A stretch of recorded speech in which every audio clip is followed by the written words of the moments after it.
And leaders from the arid and semi-arid counties are tonight asking President William Ruto to declare the biting nationwide drought a national disaster. The legislators from the ASAL counties who spoke in Nairobi also want the government to implement a school feeding program in the affected schools in a bid to keep children at school. And as our very own Maryanne Nyambura reports, the government has stepped up its efforts to distribute food across the counties that are worst hit by the drought.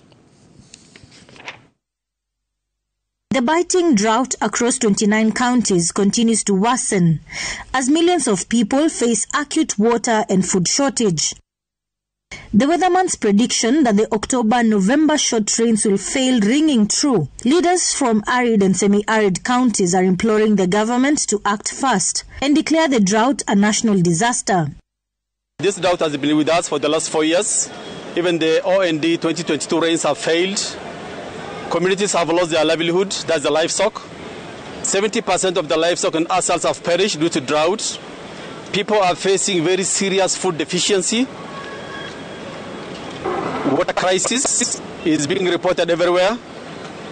So there's a huge danger of people in the entire ASAL counties. The National Drought Management Authority has declared that the drought situation in Kenya is in its third phase, in this case, crisis mode. But even so, ASAL leaders say there's a need for both short-term and long-term interventions, such that the government considers implementing an elaborate school feeding program in schools in the affected counties. What is happening is actually a humanitarian crisis, and we are gathered here to bring our problem to the attention of the country so that any well-wisher, irrespective of where you are, you can come out and see how can you best chip in to save lives and livelihood of the people from those affected areas.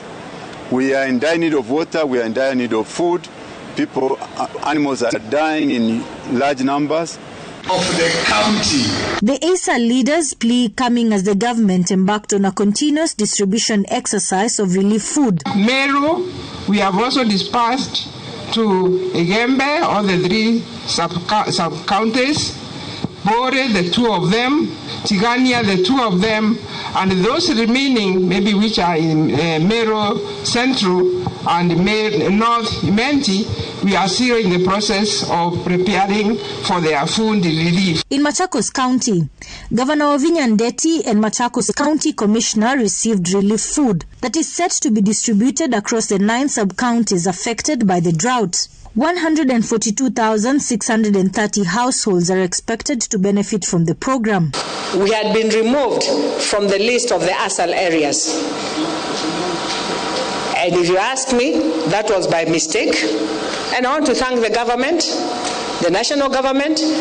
When I brought my case forward, they decided to take Machakos County on.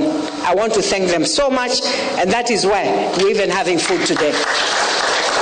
Residents of Kajiado County are living in fear that their animals will die from food starvation due to the ravaging drought as water taps and grazing fields remain dry.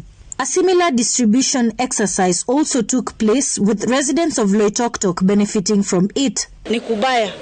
Watoto wetu wanalala njaa. Ukienda kwa jirani, njaa anayelia ndivyo unalia. Watoto wanarudishwa shuleni, unasema licha hata school fees watakula nini?